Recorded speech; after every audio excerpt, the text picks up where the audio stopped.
নমস্কার বন্ধুরা, রমা কুকিংয়ে সবাইকে স্বাগত। আজকে শেয়ার করছি মাশরুম কষা রেসিপি। এই মাশরুম কষা ভাত, রুটি, পরোটা সবার সাথে খেতে অসাধারণ লাগে। চলুন তাহলে ঝটপট রেসিপিটা দেখে নিই। বাজার থেকে মাশরুম কিনে আনা হয়েছে। মাশরুমগুলো আমি ভালো করে ছাড়িয়ে নেব। মাশরুমের গায়ে অনেক নোংরা লেগে আছে, আমি ছাড়িয়ে এগুলোকে ভালো করে ধুয়ে নেব। এইভাবে ছাড়িয়ে নিতে হবে।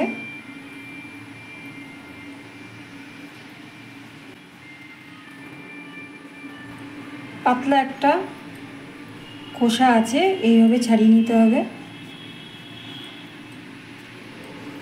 ছাড়িয়ে ভালো করে ধুয়ে নিতে হবে, কারণ গায়ে অনেক নোংরা লেগে রয়েছে। বাকি মাশরুমগুলো আমি এক এক করে ছাড়িয়ে নিচ্ছি।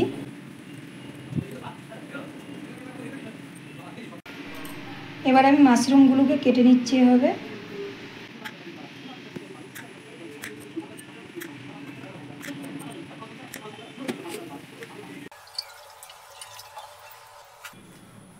মাশরুমগুলোকে ভালো করে কেটে জল দিয়ে পরিষ্কার করে নিয়েছি। এবার আমি একটা বাটি বসিয়ে দিয়েছি, এর মধ্যে কিছুটা জল গরম করে নিচ্ছি। এটা আমি মাশরুমটাকে আমি একটু ভাপিয়ে নেব। গরম জলের মধ্যে দিয়ে দিচ্ছি।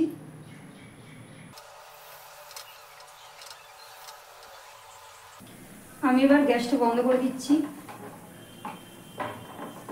এগুলোকে একটা ছাঁকনি দিয়ে একটু ছেঁকে নেব।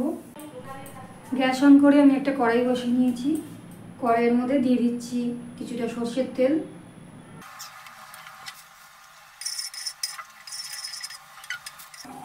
তেলটা আমার গরম হয়ে গেছে।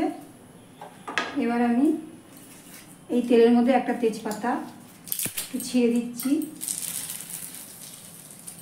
একটা শুকনো লঙ্কা ফাটিয়ে দিয়ে দিচ্ছি, দারচিনি, গোটা জিরে। ভালো করে ফোড়নটা নাড়াচাড়া করে নিচ্ছি। এবার আমি দিয়ে দিচ্ছি কেটে রাখা আলু। ডুমো ডুমো করে কেটে রেখেছিলাম, এখানে একটা বড় আলু আছে। নুন হলুদ মাখিয়ে রেখেছিলাম। আলুগুলো এবার ভেজে নেব।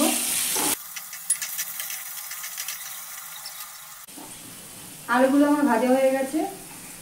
এবার আমি এই তেলের মধ্যে কিছুটা কেটে রাখা পেঁয়াজ দিয়ে দিচ্ছি। পেঁয়াজগুলো আমি একটু ভেজে নেব।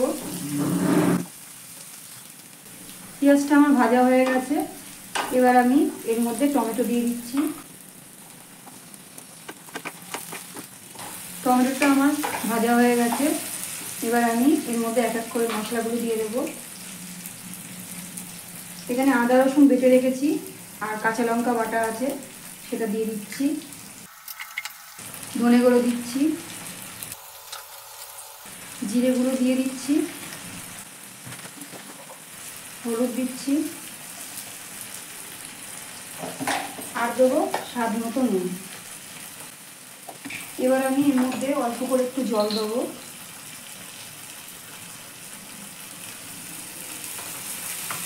এবার ভালো করে কষিয়ে নেবো মশলাটা।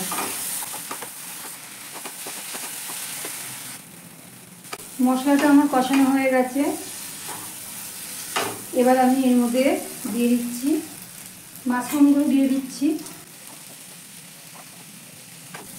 মাশরুমগুলো দিয়ে আমি আবারও একটু ভালো করে কষিয়ে নেব। মাশরুম দিয়ে আমি ভালো করে কষিয়ে নিয়েছি। এবার আমি জল দিয়ে দেবো।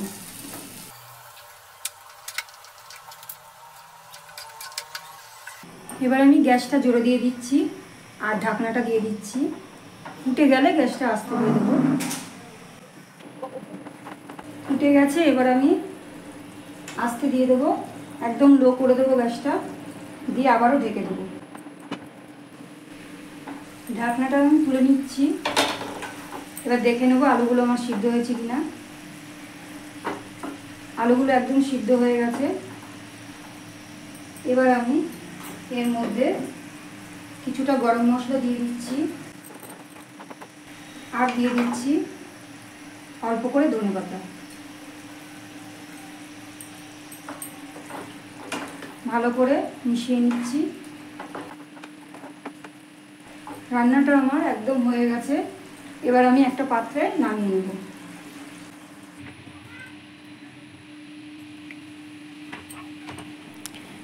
আশা করছি এই রেসিপিটা আপনাদের ভালো লাগলো। ভালো লাগলে লাইক করবেন, কমেন্ট করবেন, সাবস্ক্রাইব করে পাশে থাকবেন। আজকের মতো এখানেই শেষ করলাম। আবারও নতুন একটা রেসিপি নিয়ে চলে আসব। ভালো থাকবেন, সুস্থ থাকবেন। ধন্যবাদ।